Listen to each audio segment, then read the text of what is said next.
In April 2025, President Donald Trump shocked the world with a sweeping tariff hike. Labeling it Liberation Day, he imposed a 10% tariff on nearly all imported goods and up to 145% on products from China. His message was clear: America must reclaim its economic independence. But critics argue the move threatens global trade, raises consumer prices, and risks isolating the U.S. from its closest allies. The move stunned markets and reignited global trade tensions. From Brussels to Beijing, world leaders condemned the move, while hashtags like Nod and Boycott USA began trending across continents. But at home, concerns were rising. Tariffs are just taxes in disguise, warned former Treasury Secretary Larry Summers. With Apple, Intel, and Walmart all dependent on Chinese production, consumers now face soaring prices on everyday goods.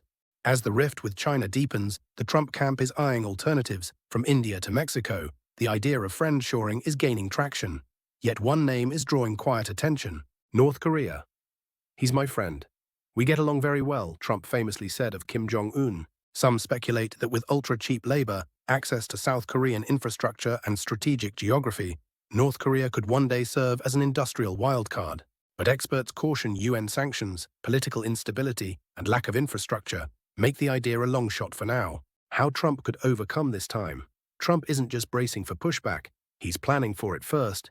He frames himself as the persecuted reformer. "I'm the one they fear," he tells his base. It's a classic populist move: turn every attack into a badge of honor. Second, he sells the economy. Gas was cheap, stocks were soaring. "I made America rich by focusing on kitchen table economics." He reframes tariffs as a means to long-term prosperity. Third, he acts fast. Expect executive orders and aggressive messaging, bypassing a divided Congress and overwhelming bureaucratic resistance. Not everyone in America is buying it. Business leaders warn that this tariff war may backfire. "The cost will be passed to American families," said Mary Barra, CEO of General Motors. The National Retail Federation echoed tariffs are a tax on American consumers. Polls show rising unease among independents, especially as inflationary pressure hits food and fuel.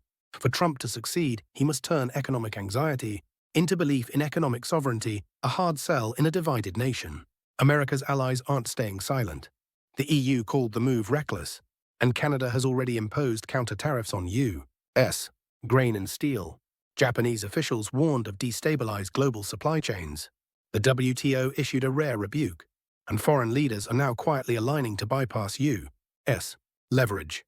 "This is not leadership," a German diplomat told Reuters. "This is coercion through chaos."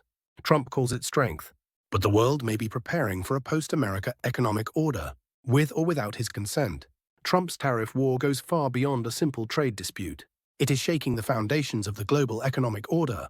Nations are responding both individually and through alliances, and some have begun to question the dominance of the U.S. dollar itself.